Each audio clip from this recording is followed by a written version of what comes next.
सभी विश्ववासियों को नवरात्रि की और रामनवमी की हार्दिक हार्दिक शुभकामनाएं। बड़ा ही गौरवपूर्ण अवसर आ रहा है, रामनवमी आने वाली है और रामनवमी वाले दिन राम लला के दरबार में अयोध्या में इस बार बहुत ही भव्य तरीके से उसका स्वागत किया जा रहा है। कुछ लोग हैं जो ऐसे अवसरों पर भी बड़े दुखी होते हैं, सनातन विरोधी लोग हैं जिन्हें इन अवसरों पर बड़ा कष्ट होता है। हालांकि ये कष्ट उनका जायज भी है कि उनके मन में उनके द्वेष भरा हुआ है राम के प्रति, सनातन संस्कृति के प्रति, इसलिए उनको कष्ट भी होता है।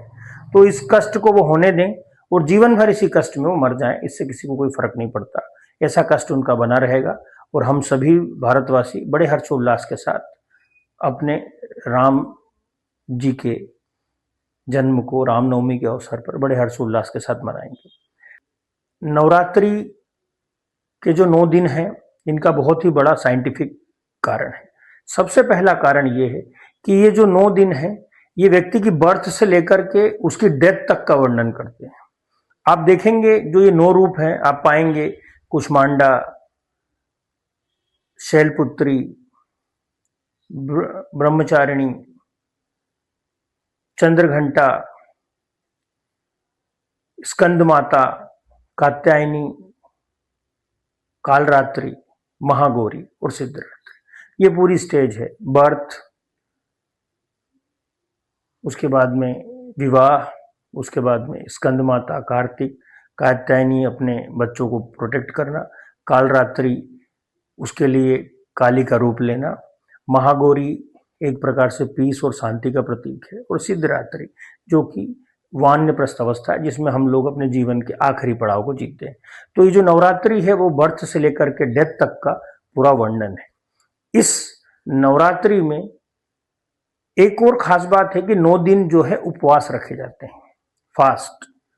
इन फास्ट का एक अपना वैज्ञानिक कारण है। इंटरमिटेंट फास्टिंग साइंस ने भी मानी है। इससे जो है कैंसर के जो बैक्टीरिया होते हैं उस सेल्स को मारा जाता है फास्ट रख के, और इसकी रिसर्च भी हुई है कि फास्टिंग टेक्नोलॉजी से कैंसर जैसी बीमारियों से भी जंग जीती जा सकती है। तो ये एक प्रकार से शरीर की बॉडी में से जो खराब तत्व है उसको डिटॉक्सिन करने की प्रोसेस है। इसलिए ये जो फास्टिंग है इसका एक अपना साइंटिफिक महत्व है। तो हमें हमारे हर पहलू को साइंटिफिक तरीके से समझना चाहिए।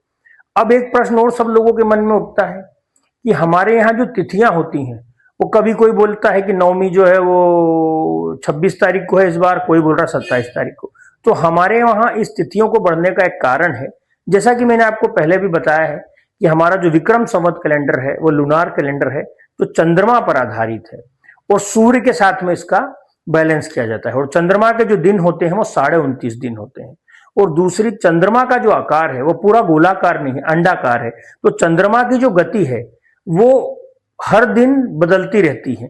कई बार चंद्रमा जो है 19 घंटे का होगा, कई बार 20 घंटे का, कई 22-23। तो इस प्रकार से इस चंद्रमा की गति के कारण साइंटिफिक वैज्ञानिकता है इसकी, इसके कारण हमारे यहाँ की तिथियां ऊपर नीचे होती रहती हैं। तो जो सटीकता है, जो वैज्ञानिकता है, उस आधार पर ही जो है हमारा कैलेंडर बना है। तो इसलिए तिथियां ऊपर नीचे होती रहती हैं। फिर भी अधिकांशतः लोग सूर्य उदय की जो तिथि होती है और जिसमें ज्यादा उस तिथि का हिस्सा आता है उसमें हमारे नवरात्रि या हमारे कोई से भी पर्व मनाते हैं। तो इस बार जो है नवरात्रि लगभग सभी लोगों को 27 तारीख को 9 दिन पूरे करने पे ही मनाने चाहिए। खासकर नवरात्रि फास्टिंग का एक सबजेक्ट है कि 9 दिन अगर हम फास्ट रखेंगे तो हमारा शरीर जो है ठीक रहेगा। और आप एक नवरात्रि की खास बात देखें, ये हमेशा 6-6 महीने में आती है।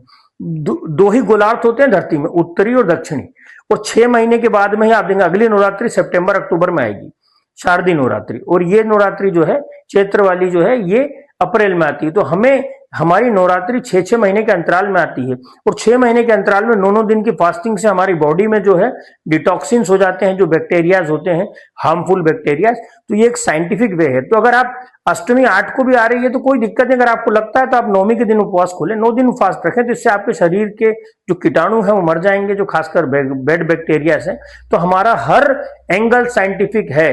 आपको साइंटिफिकता को समझने की जरूरत है। हमारे यहाँ कई बार ऐसा मिसकम्युनिकेशन किया जाता है कि आस्था के साथ इस जोड़ दिया जाता है। यह आस्था नहीं है। जो हमारी सनातन संस्कृति के पर्व हैं वो साइंटिफिक हैं, पूर्णतः वैज्ञानिकता के आधार पर है। आस्था इसका एक अलग सब्जेक्ट है। बहुत बहुत धन्यवाद।